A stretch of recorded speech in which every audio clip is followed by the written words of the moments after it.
The shouting came first. "Put the bread down. Now." A voice, sharp, authoritative, ripped through the alley like a warning shot. Then, the sound of scuffling feet. A grunt. A body hitting steel with a dull, heavy thud. And then, silence. She froze. Marie's hands trembled as she crouched low behind a dented trash bin, clutching the half-piece of bread she had just given away. Her ears strained to make sense of the sudden stillness. A few minutes ago, she'd been alone. Just another blind woman wrapped in layers of second-hand coats, sitting on cold concrete, forgotten by the world. Then he had come. Shuffling. Limping. Starving. A man barely standing, barely speaking, asking for food in a voice so thin it might have vanished if she hadn't been listening. People had walked past him, every one of them. But Marie had stopped him. Reached into her paper bag and handed him the only food she had. Now, he was gone. Snatched from the alley. Vanished like smoke. And she had heard it. The moment his knees buckled. The crack of something soft hitting something solid. Two figures, moving fast. A door swinging open. Tires kissing pavement. They hadn't spoken. They hadn't expected a witness. But Marie had been there. Unseen. Unnoticed.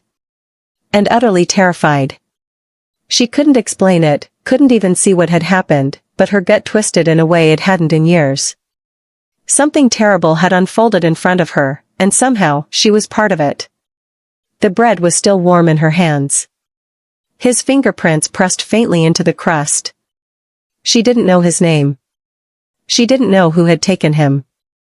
But in the weeks to come, she would find out. Because that night wasn't just the end of his story. It was the beginning of hers. And the world? It would never forget the name Marie after what happened next. Long before the night of the alley, Marie had already mastered the art of disappearing. She lived in silence. In shadows. In the forgotten cracks of a city that never made eye contact with its own reflection.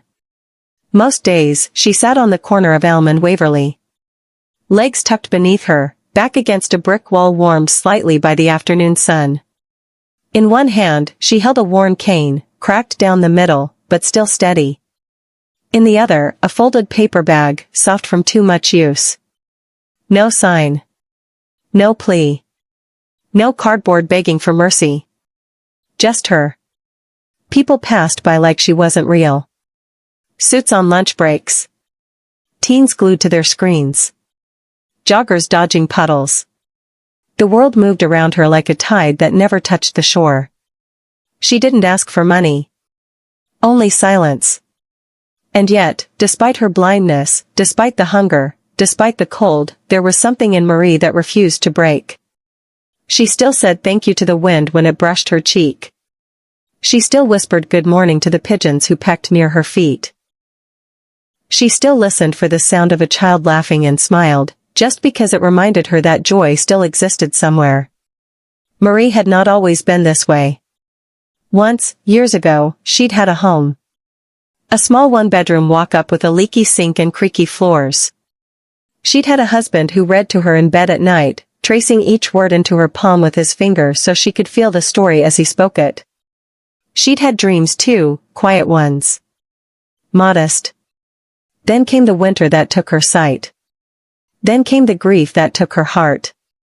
And when the rent was late, and the savings dried up, and the letters stopped coming, the world let go of her. She'd lived on the street for nearly 3 years now. And yet, somehow, Marie was still kind. She shared what little she had. She remembered the names of other lost souls who wandered by. She kept a blanket folded neatly in case someone colder than her needed it. But no one ever really saw her. Until that night. Until the man with the broken voice asked her for food. Until she gave him her last piece of bread. Until everything changed. And though she couldn't see him, couldn't know who he truly was, something deep inside her had stirred. Something was coming. She could feel it in her bones. But she had no idea yet that her quiet corner was about to become the center of a storm. The next evening, the sky over Elm Street wore a bruised shade of orange, one of those dying sunsets that made the city look almost kind. Almost. Marie sat in her usual spot, folding the hem of her coat between her fingers. A small ritual. She liked the texture, the way it kept her grounded. The wind smelled of street oil and old newspapers. Familiar. But tonight, something was off. She felt it before she heard it. The stillness. The space between footsteps. A pause in the rhythm of the street. Something was watching her. At first, she thought it was paranoia. Hunger could do that, make shadows feel alive. But then she heard it. A breath. Close. Not rushed. Not ragged. Calm. Measured. She turned her head slightly. "Is someone there?" she asked. No answer. Only silence, thick enough to swallow her words. Marie's hand found her cane. Not to defend herself, she knew that wouldn't do much, but to remind herself she was real. That she still existed. Then a voice. Soft. Familiar. "You gave it to me." Marie froze. It wasn't a question. It wasn't even a statement of thanks. It was a memory, spoken aloud. "Who are you?" she whispered. But there was no answer. Just the faint sound of footsteps retreating down the alley. Deliberate. Controlled. Gone. She sat in stunned stillness for minutes after. Trying to place the voice. Trying to grasp what had just happened. The man she'd given her bread to? Had he come back? Was he watching her? Why? And why hadn't he said more? That night, she barely slept. Every creak in the alley became a whisper. Every breeze sounded like breath. She told herself she was imagining things.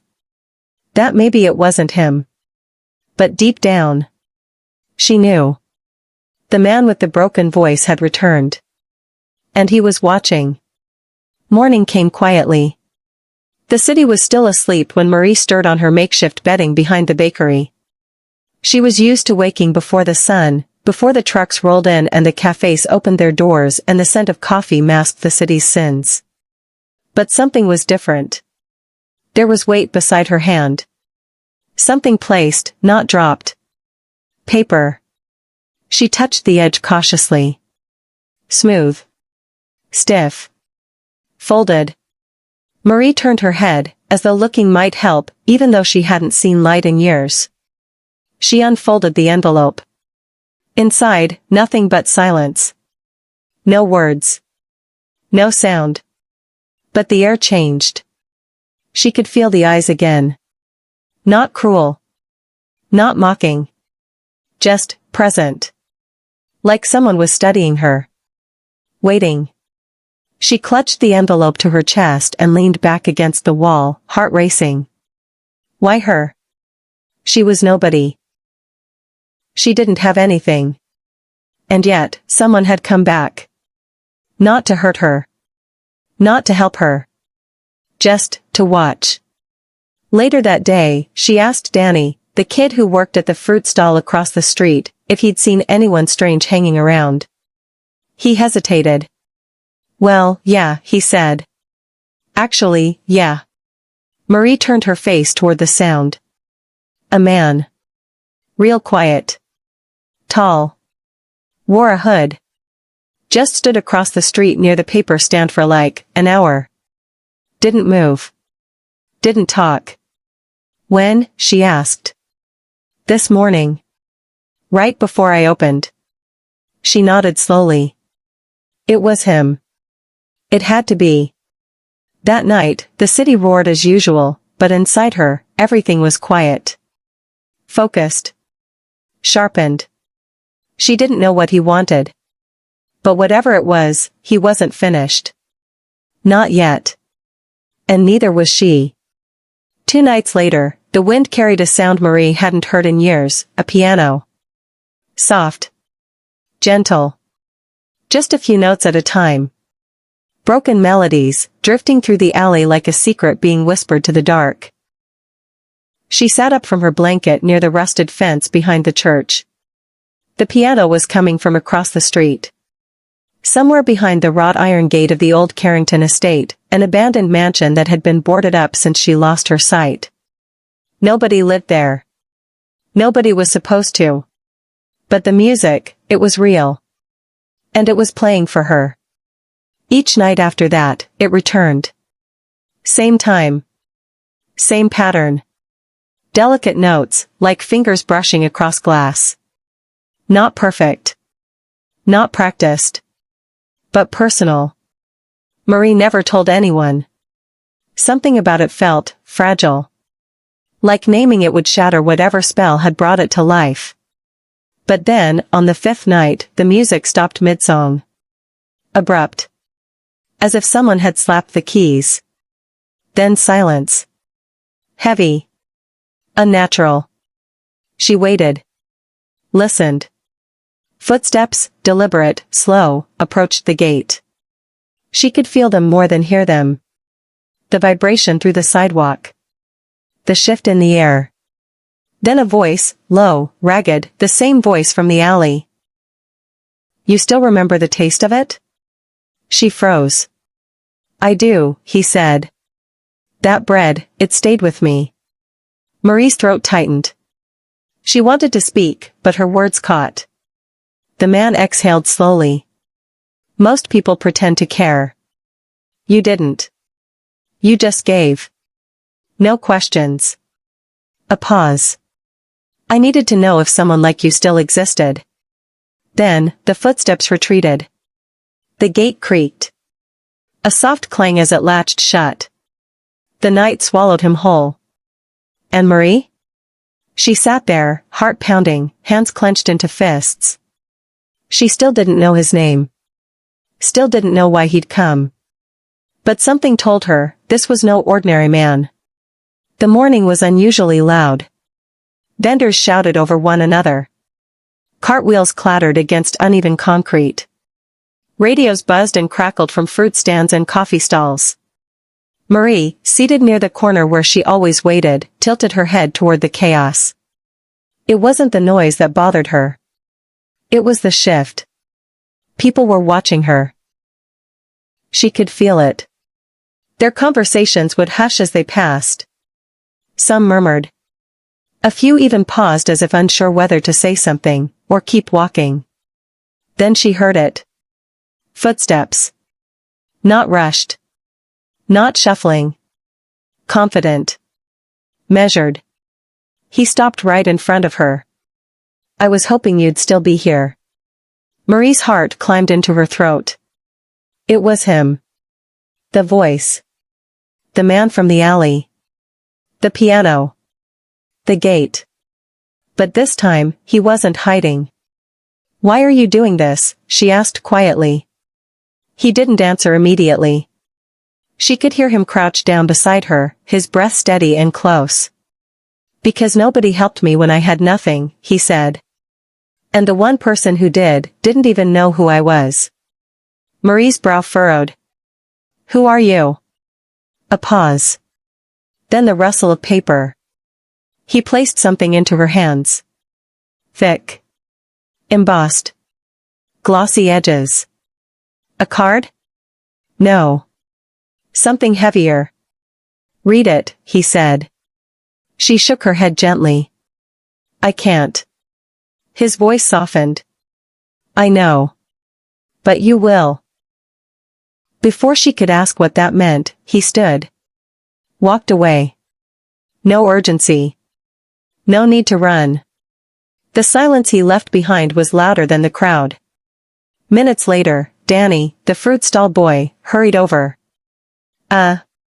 Miss Marie, he said, breathless. Do you know who that was?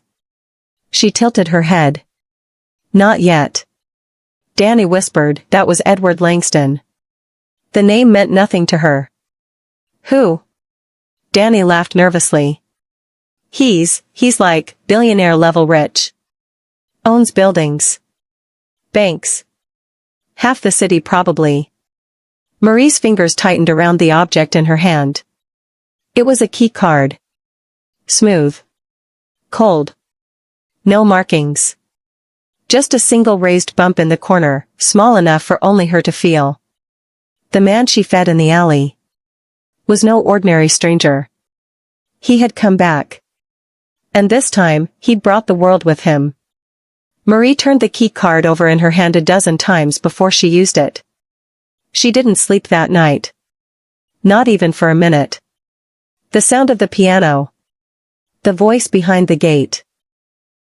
The boy's words, billionaire-level rich. And now the smooth, cold card pressing into her palm like a silent dare. She waited until dawn. Then, for the first time in years, she left her corner on Elm and Waverly, and walked toward the unknown. The building stood like a shadow stitched into the city, tall, glassy, and impossible to mistake. Its entrance whispered wealth. Not the loud, flashy kind, but the kind that didn't need to prove anything. She reached the door. A smooth panel beside the glass slid open the moment she raised her hand. No touch. No beep. It simply knew. Inside, the air was too clean. The silence too deliberate. Marble floors. Echoes of footsteps far above. She felt out of place just breathing there. And then, the elevator dinged. It was already open. Waiting for her. She hesitated. Just for a second. Then stepped inside. No buttons. Just a scanner. She held the card out with both hands. A soft beep. A pulse of air. The elevator began to rise. Floor after floor after floor, no sound but the gentle hum beneath her feet. Finally, it stopped. The door slid open. Warm air. The scent of cedar and citrus. Silence. She stepped out onto a carpet softer than anything she'd touched in years. Welcome, Marie. The voice came from ahead. Calm. Measured. That voice. Edward Langston stood by a tall window, facing away, arms folded behind his back. You found it, he said. She didn't speak. Everything you thought about me, he continued. Everything you think you know about this city, it's all about to change. He turned slowly. But his face wasn't what caught her off guard. It was what was behind him. A wall, lined with screens. Photos. Names. Files. And one in the center, was hers. Marie stepped back instinctively. What is this? She whispered. Edward's eyes didn't blink. This is the real city. The one they keep buried. And you, he added, stepping toward her, you're the first one to crack it open. Marie's heart thudded in her chest. Her name, bold and unmistakable, was pinned at the center of the digital wall. Lines stretched out from it like a spiderweb, connecting to faces, dates, documents, names she didn't know. Names she felt like she should. She took a step back, pulse fluttering. What is this? She asked again, her voice low, shaken. Edward didn't move from his place near the screens. His hands were still folded neatly in front of him, as though none of this felt extraordinary. As though this was just another Tuesday. This, he said, is a record of every invisible person in this city. Marie blinked. What? People like you, he continued. The ones no one looks at. No one listens to. The ones society built blind spots around on purpose. You're not accidents, Marie. You're edited out. He walked closer now, slow and steady, his voice calm but hard as granite. I've spent years building this. Every name on this wall has vanished from the system. No ID.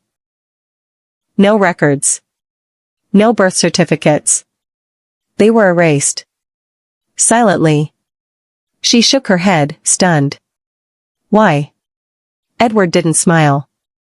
He said one word. Control. A pause. Control the records, control the people. Cities don't need jails when they can simply make you disappear on paper. No address. No name. No proof you ever mattered. Marie stared at her own name again. Her photo. It looked so recent.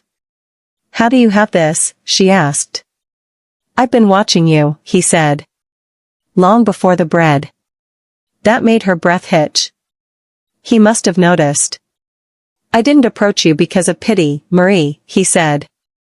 I approached you because you're the only one who ever looked past the surface. You didn't help me because you thought I was useful.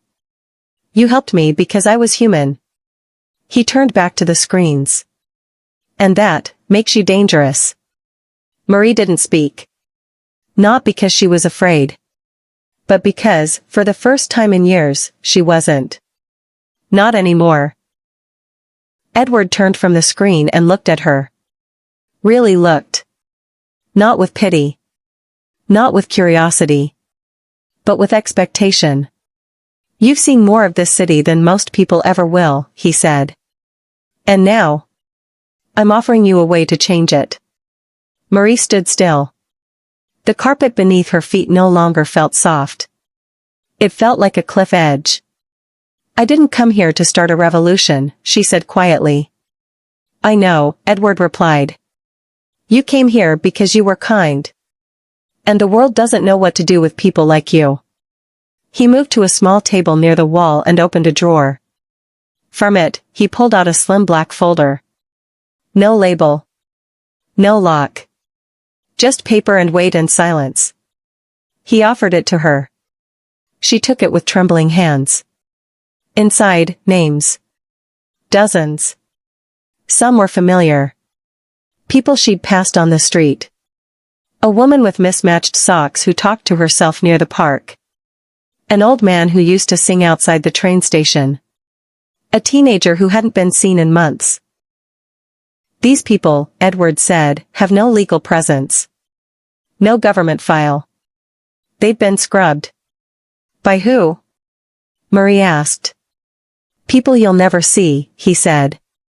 People who profit from shadows. She closed the folder. Slowly.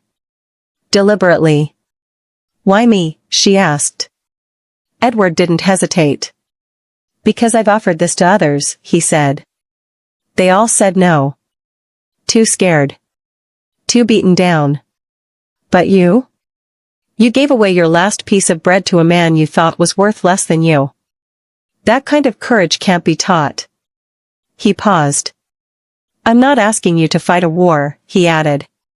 I'm asking you to be a mirror. To help me show the world what it's forgotten. She said nothing for a long while. Then, finally, a breath. All right, she said. But if I do this? Yes? I do it my way. Edward smiled. I wouldn't have it any other way. It started small.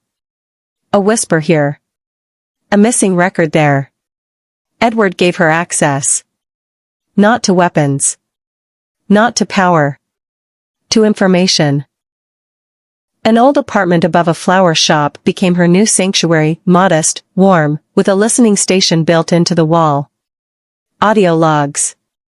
Street surveillance. Digital fragments Edward's people had collected over years. Marie sat for hours, headphones over her ears, fingertips grazing braille notes. She listened. Not for noise. But for voids. Gaps where someone used to be. Lives that were deliberately silenced. She catalogued them. Names that had vanished from shelters. Voices from charity lines that had stopped calling. A pattern emerged. People weren't just being erased, they were being tested. Monitored. Moved like pieces on a board. Some were taken after applying for certain housing vouchers.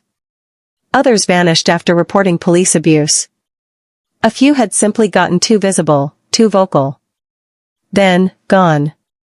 She followed their trails. Found a man who lived under the bridge near Lincoln Square. Said his friend disappeared 2 weeks after giving an interview about downtown evictions. Found a woman in an abandoned metro tunnel who used to work for a food bank, until she uncovered duplicate inventory orders that never made it to the shelves. Every thread led to the same place. The gray files. A nickname. Nothing official. But everyone she spoke to had heard of them.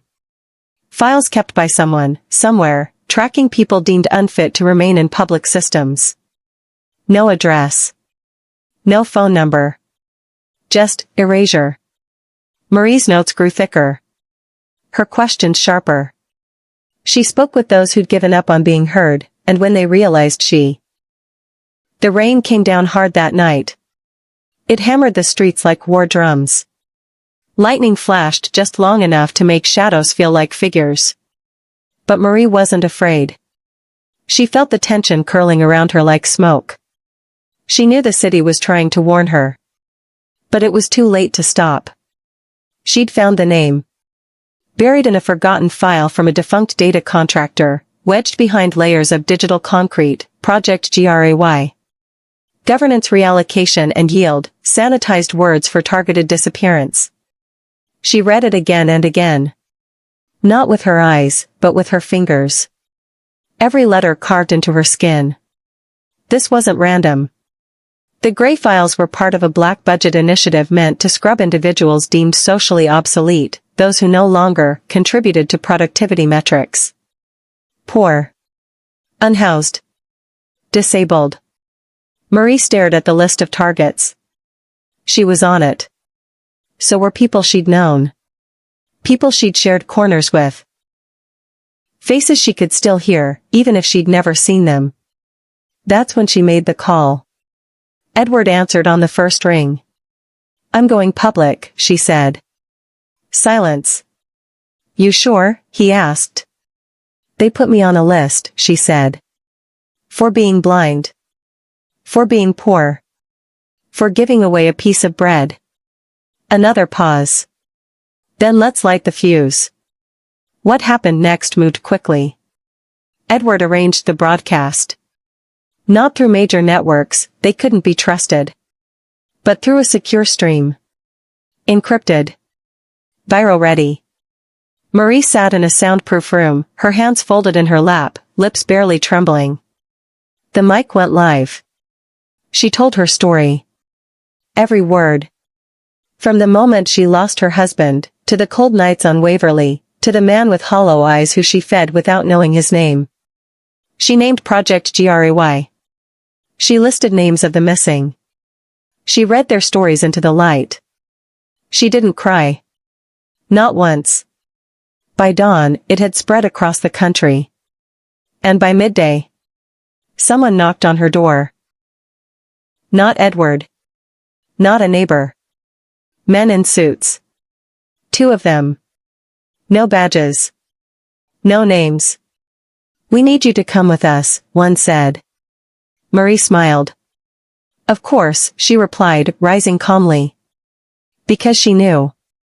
You don't silence a flame by blowing harder. You only teach it to spread.